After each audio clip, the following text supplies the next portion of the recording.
Damp earth wakes below. Good morning everyone. আজকে হলো সেই দিনটা যখন আমি ফাইনালি সমস্ত কিছু গোছানোর জন্য প্রথমবারের মতো লাগেজটাকে আনপ্যাক করলাম।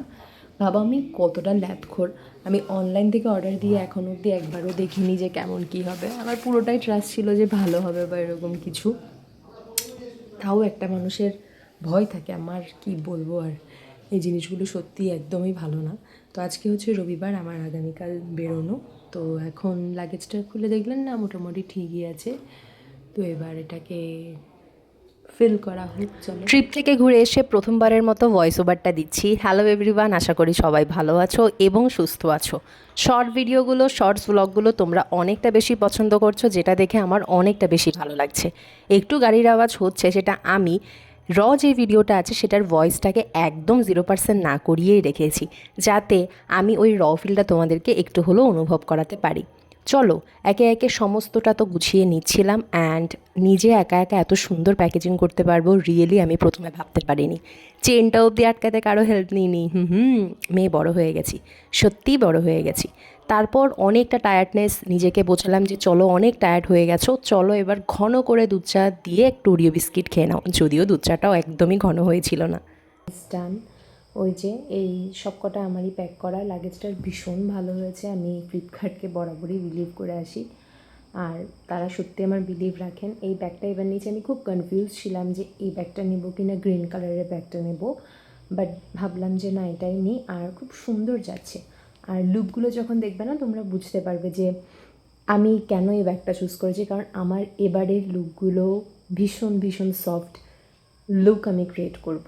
তো এই ব্লগটা আমি কন্টিনিউ করব যতক্ষণ না আমি পৌঁছচ্ছি তত অবধি। তারপর থেকে আমি এরকম বড় বড় ব্লগ কিন্তু শিওরলি তোমাদের জন্য নিয়ে আসবো।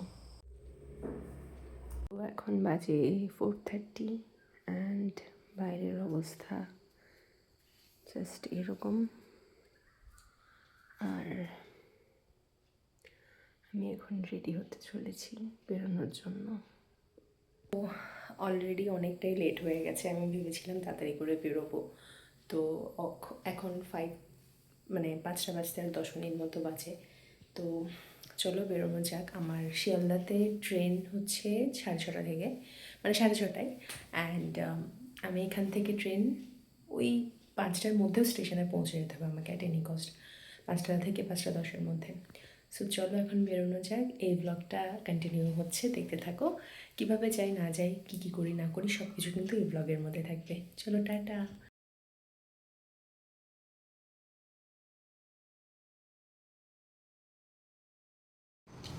5টা বাজে ট্রেন, আমি তাড়াহুড়ো করে জাস্ট বেরোলাম।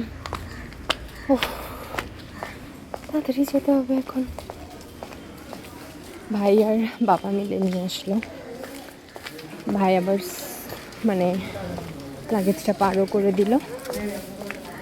এখন যাচ্ছি। অলরেডি যাত্রা শুরু হয়ে গেছে এবং ততক্ষণে পৌঁছে গেছিলাম শিয়ালদা স্টেশনে। হ্যাঁ, শিয়ালদা থেকে আমাদের ট্রেন ছিল। তোমরা একটু পরে শুনতে পাবে আমি বলবো যে ট্রেনে একটা গন্ডগোল হয়ে গেছে। জার্নিটা ভালো ছিল, বাট ট্রেনে একটু অসুবিধা হয়েছে। টিকিট আমরা অনেক আগেই কাটি এবং ওয়েটিং লিস্ট থাকে।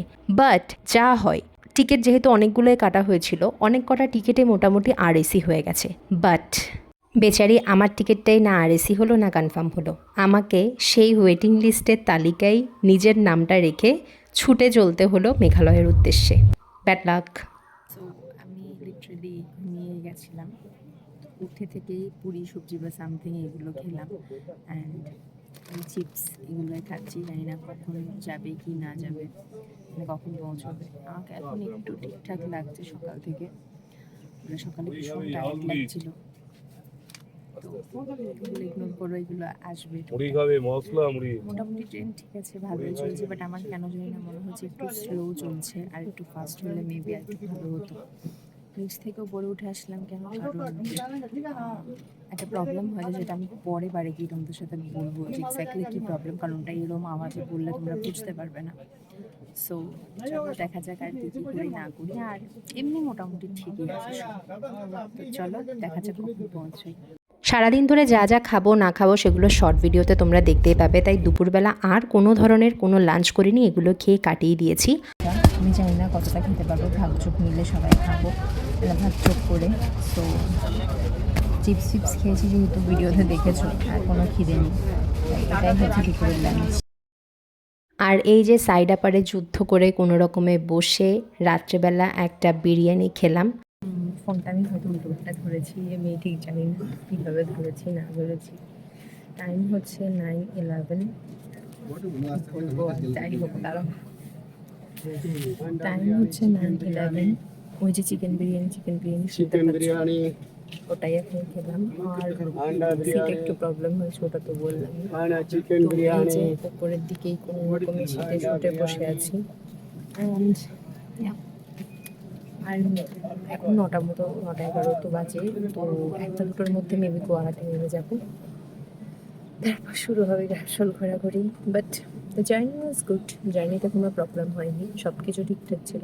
চিপস খেয়ে খেয়ে পেট ভর্তি করে ফেলেছি, চিপস, সামোচা, কচুরি এগুলোই খেলাম। আর এই রাত্রেবেলায় সে ভাতটা খেলাম, মানে বিরিয়ানি ভাত যা পাওয়া যাচ্ছে ওগুলো মানে দেখে পোষাচ্ছিল না।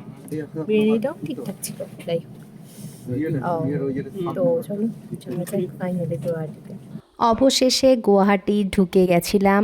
আর যাওয়ার পথে এত সুন্দর একটা ক্রিকেট স্টেডিয়াম, মানে ক্রিকেট খেলার মাঠ পড়লো, দেখে সত্যি অনেকটা বেশি ভালো লাগছিল। আর এত সুন্দর ওয়েদার, ঠান্ডা ঠান্ডা, জাস্ট বলার মতো না। তো দেখো, আমার জীবনের প্রথমবারের মতো যাওয়া গুয়াহাটিতে, আমি আগে কখনো যাইনি। নেমেই প্রথমে যেটা করলাম, এক কাপ একটা চা খেয়ে নিলাম। প্রথমে ভেবেছিলাম খাবো না, মোমো এটা ওটা, তারপরে যখন দেখেছি আর ভাবছি পাহাড়ের জায়গায় এসেছি, আমার প্রিয় খাবার মোমো, আর আমি মোমো খাবো না?